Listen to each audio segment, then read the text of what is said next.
क्यों गिरता जा रहा है ब्रैडकॉम ग्रुप का शेयर ऊपरी स्तरों से। Hi, this is Dev and you watching traders diary. और आज हम बात करने वाले हैं ब्रैडकॉम ग्रुप के ऊपर और क्यों गिर रहा है 200 रुपए के स्तरों से ब्रैडकॉम ग्रुप का शेयर। इसके ऊपर हम डिटेल में बात करने वाले। तो चलिए दोस्तों, एक एक बारीकी से जांच लेते हैं कि क्या दिक्कत आ रही है इस स्टॉक के अंदर। तो दोस्तों, आज की बात करें तो ब्रैडकॉम ग्रुप का भी लोअर सर्किट लग गया है। काफी ज्यादा बचाने की कोशिश की इस स्टॉक ने, लेकिन यहाँ पर बच नहीं पाया है और लोअर सर्किट लग गया। बहुत ज्यादा तंगड़ी सेलिंग नहीं है। आप कहें कि 10 लाख 20 लाख शेयर लगे हो या 1-2 हजार लोग जो है वो बेचने के लिए आ गए हो, ऐसा कुछ भी नहीं है।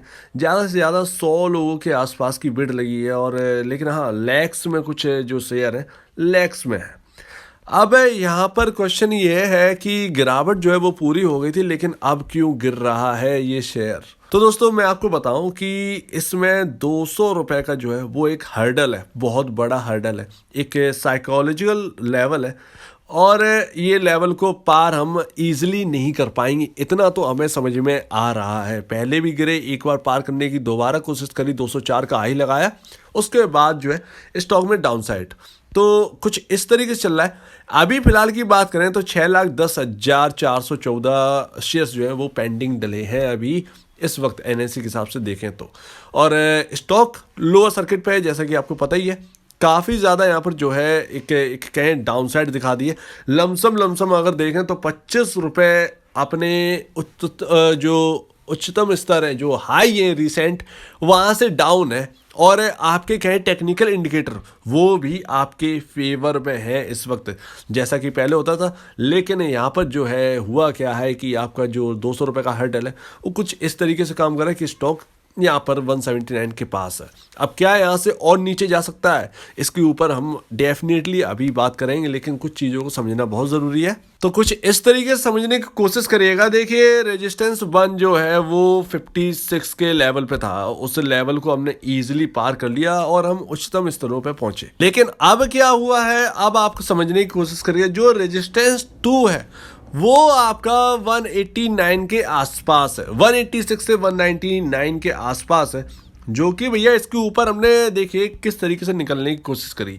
इस चीज़ को समझने की कोशिश करिएगा। ये आपका लेवल है, यहाँ पर हम जो है हाई लगाया हमने 204 रुपए का और हम डाउन साइड आ गए।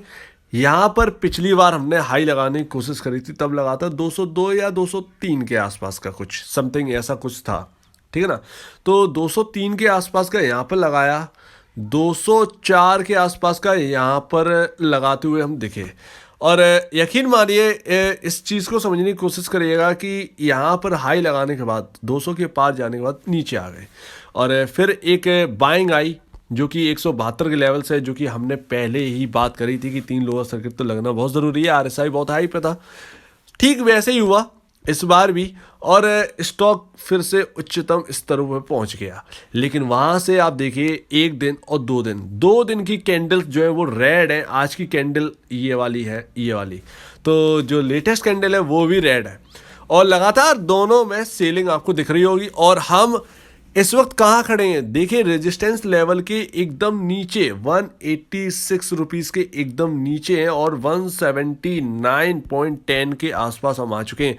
तो स्टॉक 200 यानी रेजिस्टेंस लेवल के ऊपर जो है एक दिन टिका, दूसरे दिन यहाँ पर जो है, मतलब एक दिन टिका भी नहीं, अगर कहें एक दिन टिका, दूसरे दिन नहीं टिक पाया। कैसे नहीं टिक पाया, देखिए ये देखिए, ये जाली, ये ग्रीन कैंडल है ना, एक दिन टिक गए हम, दूसरे दिन आ गई सेलिंग, फिर हम 200 के नीचे, 200 के ऊपर जाना जो है वो बहुत कठिनाई वाली बात हो गई है।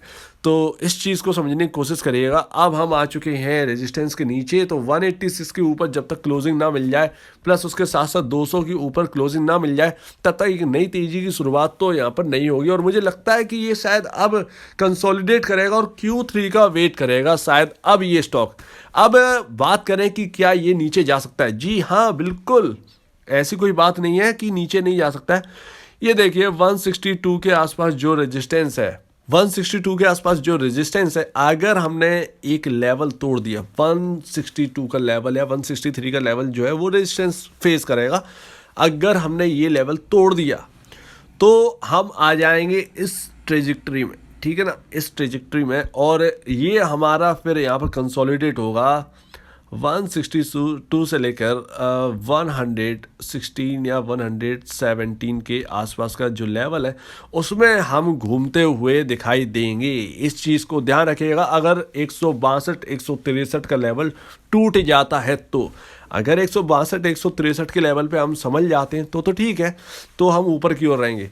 लेकिन अब अगर नई तेजी चाहिए तो भैया 204, आप यकीन मानिए 204 का जो लेवल है उसे पार करना होगा, नहीं तो भैया हम यहीं घूमते हुए नजर आएंगे। कुल मिला के यहाँ पर है क्या, आपको नई खरीदारी जो है वो आपको नहीं करनी है अभी फिलहाल, तो बिल्कुल भी नहीं इन करेंट लेवल पर। अगर ये स्टॉक आपको 160 के आसपास मिले तो यहाँ पर एक बाइंग अपॉर्चुनिटी बनती है। लेकिन आप यकीन मानिए अब जो भी होगा वो Q3 के आसपास ही होगा। जो नई तेजी है, या हो सकता है कि अभी से हम नई तेजी पकड़ लें, लेकिन अभी जो करंट लेवल है अभी ये खरीदने के लिए नहीं है। कुल मिला के आपको 160 150 के आसपास मिले तो ही आप खरीदने की सोचिएगा। जो होल्ड कर रहे हैं वो भैया अपना होल्ड कर सकते हैं, कोई दिक्कत नहीं है अगर आपके निचले स्तरों के हैं, क्योंकि देखिए अप एंड डाउन्स ऐसे शेयर में लगे रहेंगे जिसमें सर्किट टू सर्किट चलते हैं और सर्किट टू सर्किट हम गिरते हैं। तो उसमें आप कहें कि आपको स्टॉप लॉस मेंटेन कर पाएंगे, वो आप नहीं कर पाओगे। साफ सी बात ये है कुल मिलाकर, क्योंकि लोअर सर्किट लग गए, कहाँ स्टॉप लॉस मेंटेन होगा। तो एक ये समझने वाली चीज़ ये है, तो अपने हिसाब से काम करें। लगता है कि किसी को होल्ड कर सकते हैं तो भैया होल्ड करें, अगर डर वर लग रहा हो तो भैया अपना देख लें। लेकिन यहाँ पर जो है अब जो भी होना है वो Q3 से ही लग रहा है, और अभी खरीदारी आपको नहीं करनी है।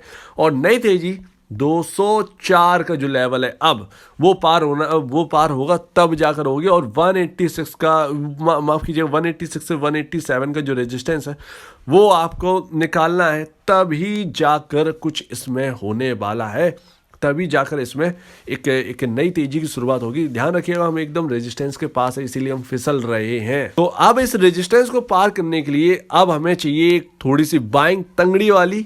और यहाँ पर आप देख ही रहे हो कि तंगड़ी बाइंग यहाँ पर अभी इंटरेस्ट यहाँ पर नहीं दिख रहा है लोगों का। जब निचले स्तर होंगे तभी यहाँ पर इंटरेस्ट दिखेगा, उससे पहले आपको यहाँ पर इंटरेस्ट जो है वो नहीं दिखने वाला है।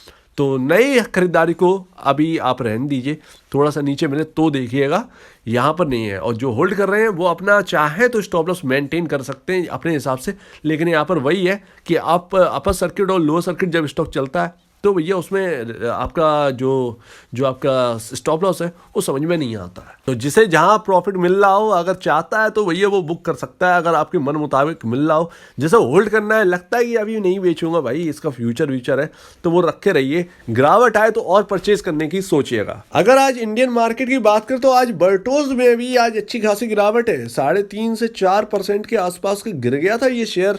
और ये भी ब्रैडकॉम ग्रुप जैसा है, ये भी न्यूयॉर्क बेस्ड कंपनी है, लिस्ट यहाँ पर है इंडिया के अंदर। इवन अगर आप देखें एफिल इंडिया, तो एफिल इंडिया का भी यही रोल है। देखिए आज उसमें भी गिरावट है, लेकिन इतनी तंगड़ी गिरावट नहीं है, लेकिन हाँ गिरावट है और ये चल भी नहीं रहा है, तो इसका कोई मतलब भी नहीं है।